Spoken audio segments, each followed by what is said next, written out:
ಸಾರ ಸಜ್ಜನರ ಸಂಗವ ಮಾಡುವುದು ದೂರ ದುರ್ಜನರ ಸಂಘ ಬೇಡವಯ್ಯ. ಆವ ಹಾವಾದಡೇನು ವಿಷವೊಂದೇ ಅಂತವರ ಸಂಘ ಬೇಡವಯ್ಯ.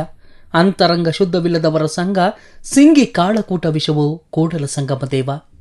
ಈ ವಚನದ ಅರ್ಥ ಹೀಗಿದೆ: ಸಾರ ಎಂಬ ಪದ ಬಳಸುವ ಮೂಲಕ ಸದಾ ಸಜ್ಜನರ ಸಂಘವನ್ನೇ ಮಾಡಬೇಕು.